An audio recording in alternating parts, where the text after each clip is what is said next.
Yes. Congrats na rin. Thank you very much. Thank you all for coming. I hope supportahan niyo po ang Itutumbakan ng Tatay ko. Aside from my first directorial job ito, it's a comedy na feeling ko ay hinahanap ng mga masang Pilipino. And of course, this is a great tribute to my dad. Kaya Jaro, this is the first time na nakakausap ka ng Showbiz Press after what happened. Siguro ang gusto namin, ang consensus namin lahat is kamusta ka? I'm good. It's good na I got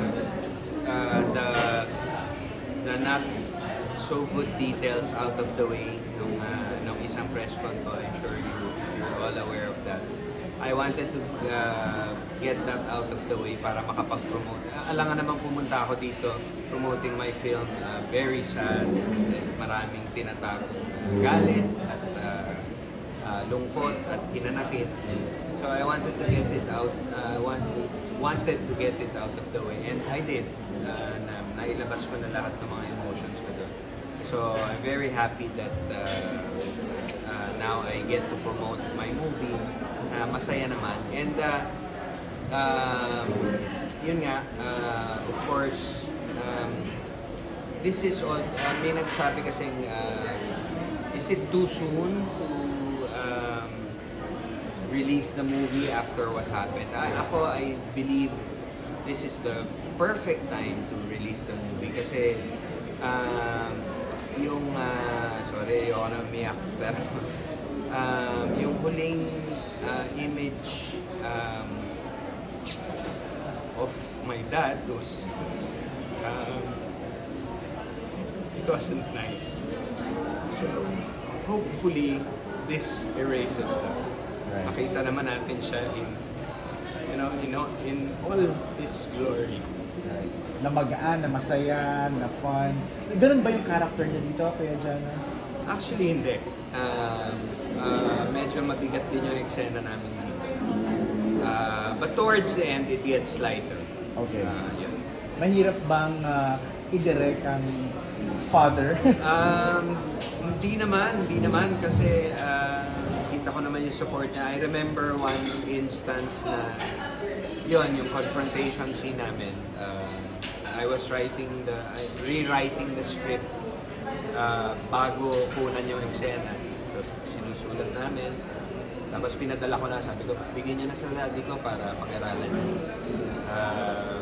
Pagdating ko sa set, sabi ng daddy ko, alam niya ng daddy ko, sino magaling na nagsulat nitong dialogue na ito? Ganda eh!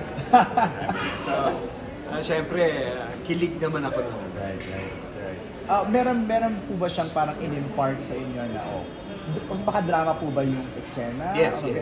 Kasi si Tito Ron talagang master niya ang drama. Hindi naman. Kung meron man siyang mga puna, after na lang niya sinasabi sa amin. Not about the scene, about the whole movie. Sana ganito. Pwede mo pang ginawa ito. So it appears, Kuya Jano, that this movie is gonna be very, very precious for you. Of course. Yeah, it's like I said, it's the best parting gift my dad can give. Technically, so ba ito yung last na film na nagawa niya? Or meron pa po? Hindi po. Meron po siyang nagawa pa with, napalabas na yung iba eh. Merong ipapalabas kasabay nito. Good Game. Good Game. He's there also. But meron pa siya na isa with Poon. Bex Batalyon. Pati Poon po yung Poon. horror. Yeah, Poon. So this is not his last one. Pero grabe, Kuya Jano, ang dami niyang natapos sa pelikula. Oo, dami. Till the end, dami. He was very active. Right. What was your favorite moments working with him dito sa movie at any memorable? With me, yung action scenes namin. Meron kami action scenes dito together. So, ang sarap kasi talagang dinedirect ko siya and medyo pinahirapan ko siya ng konti. Technically, we had fun. I have pictures that I posted. Kita na stolen shots. Kita kaming masaya talaga. Pag yung hindi ako tinatanong ng mga ganyan, hindi nakakatulong yung tanong mo. Hindi naman. Like I said, family is the best support.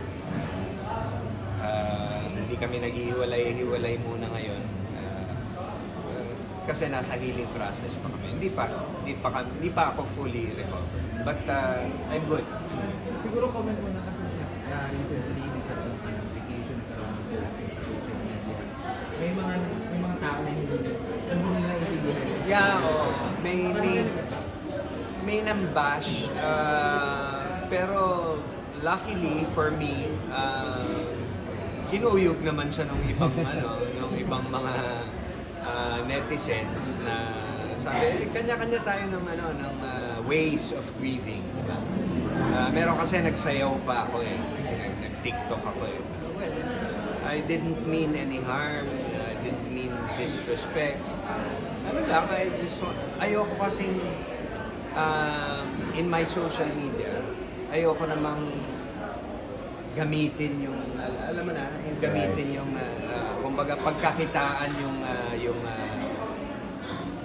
grief namin, yung puro na lang malungkot, na nag-iiyakan. Parang ginagamit mo na yung sitwasyon.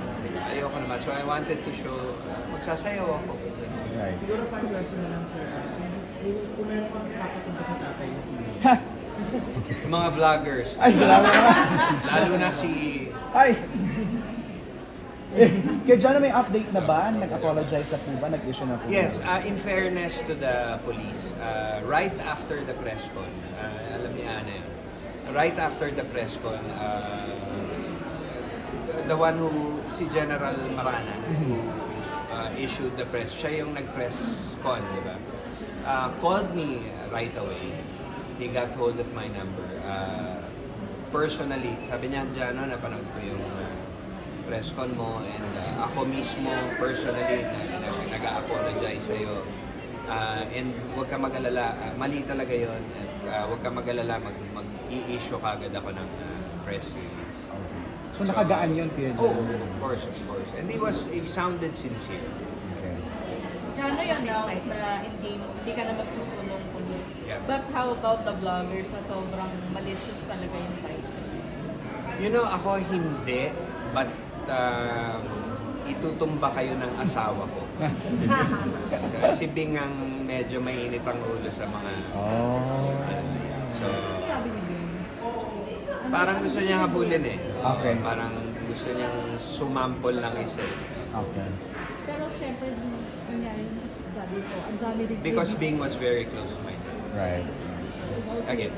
Yeah. Kung time ko na nangyari nga to, ang dami yung tribute din ng mga artista, Yeah. maraming inabasa dito ba yun? How do you feel about Of course. how loved your father is? Yeah, alam ko naman because as much as his co-workers loved him, as much as he was beloved sa industry, ganun din siya sa family namin. Even my kids, the other grandkids, sobrang close sa lolo nila. So po pala. Okay. I'm I'm sorry. release as a singer naman, a single or ako sa near future. Joseph.